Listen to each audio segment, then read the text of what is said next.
Tutti, presidente della Commissione Relazioni Culturali del gruppo Alpe Adria.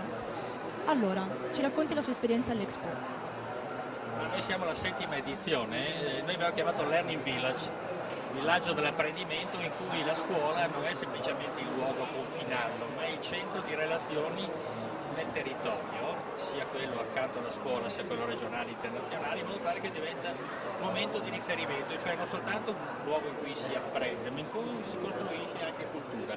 Quest'anno abbiamo dedicato la prima giornata, che ritengo la più significativa, alla poesia.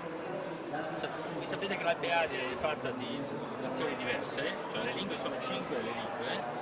Lanceremo come poeta per amico, cioè le scuole adotteranno un poeta della comunità e dialogheranno i poeti con i ragazzi, incentiveranno chi vuol fare poesia o chi fa poesia e il 21 di marzo, che è la giornata mondiale dell'UNESCO per la poesia, ci collegheremo in rete, un poeta parlerà, i ragazzi parleranno e poi per flussi diversi, per la più grossa iniziativa, la poesia poetica Alpe Adria a Caorle, i 5 migliori che un comitato scientifico fatto di poeti valuterà, i 5 migliori ragazzi che fanno poesia verranno invitati a esibirsi con i poeti a livello internazionale che noi inviteremo a Caorle e così avranno la soddisfazione di stare assieme ai grandi. Questa attenzione alla poesia mi sembra che arrivi in un momento particolare in cui l'Italia porta il tributo alla grande poetessa recentemente scomparsa Alda Merini. Un suo pensiero, un suo commento.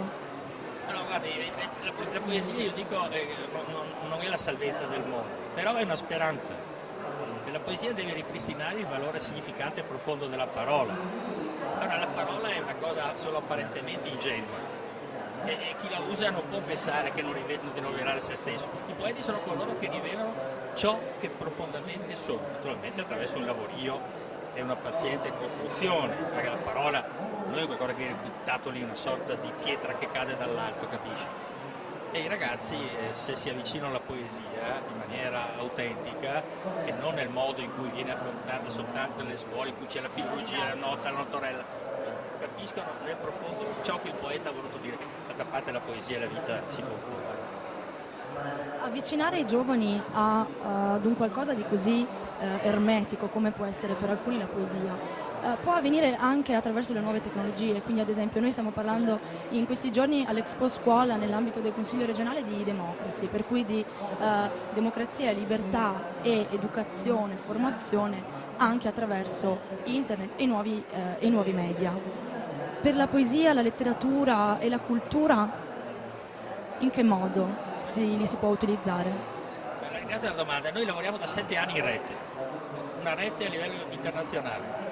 Per esempio abbiamo costruito il portfolio dello studente europeo, che già di 5 anni fa, si figuri, anticipa per molti versi non col dovizia di mezzi che avete voi, e io apprezzo molto quello che sta facendo il Consiglio regionale del Veneto.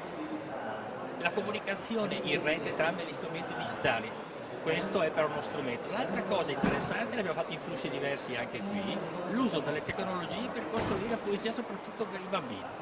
Pensi al gruppo di Sarmede e la Luisanna Fiorini, e se lei vedesse nel nostro sito che cosa riescono i bambini piccoli, anche della scuola dell'infanzia, a costruire, l'abbiamo chiamato Verbosauri, una riscoperta di suoni da parte della laguna che i bambini ripetono, mettono le lettere e li costruiscono attraverso.